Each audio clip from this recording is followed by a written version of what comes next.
প্রিয় ভিউয়ার্স, মামনি রান্নাঘর YouTube channel থেকে আবারও স্বাগতম এবং শুভেচ্ছা। আজ আবারও একটি নতুন রেসিপি নিয়ে এসেছি, মসুর ডালের চচ্চড়ি।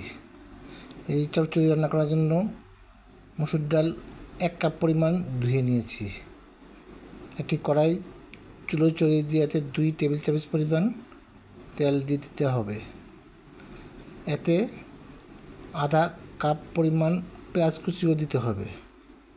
প্রিয় বন্ধুগণ, আমাদের রেসিপি বা কিংবা ভিডিওটি ভালো লেগে থাকলে আপনারা অবশ্যই সাবস্ক্রাইব করবেন এবং পেজে লাইক কমেন্ট দিয়ে শেয়ার করে সাথে থাকবেন। পেঁয়াজ কুচিগুলি বাদামি রং হয়ে আসছে।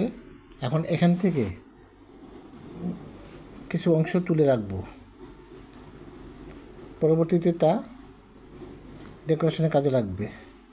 একটি তেজপাতা নিয়ে ছিঁড়ে কড়াইতে দিয়ে দিব, ডালগুলিও ঢেলে দিব।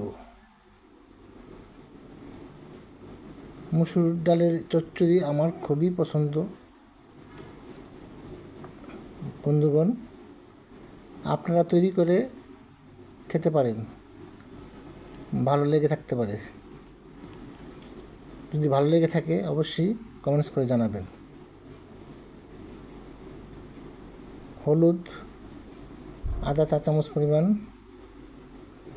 জিরে গুঁড়ো আধা চা চামচ পরিমাণ, ধনে গুঁড়ো আধা চা চামচ পরিমাণ, রসুন বাটা আধা চা চামচ পরিমাণ, আদা বাটা আধা চা চামচ পরিমাণ, লবণ পরিমাণ মতো। নাড়াচাড়া করতে হবে। প্রিয় বন্ধুগণ, এখন এটাকে ভালো করে কষিয়ে নিতে হবে।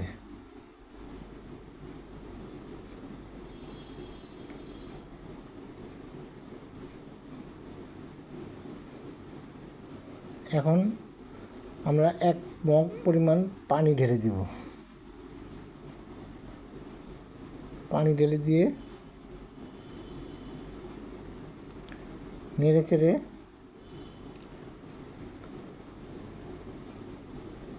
3-4টে কাঁচামরিচ দিয়ে দেবো। এখন একটি ঢাকনা দিয়ে অন্ততপক্ষে 10 মিনিট ঢেকে রাখবো অথবা দমে রাখবো। দেখুন, তৈরি হয়ে গেল আমাদের রেসিপিটি। কত সুন্দর চচ্চড়ি। এখন আমরা এটাকে ডেকোরেশন আকারে পরিবেশন করব। মাশাআল্লাহ, সুন্দর চচ্চড়ি ডাল খুবই পছন্দের। প্রিয় বন্ধুরা, আপনাদের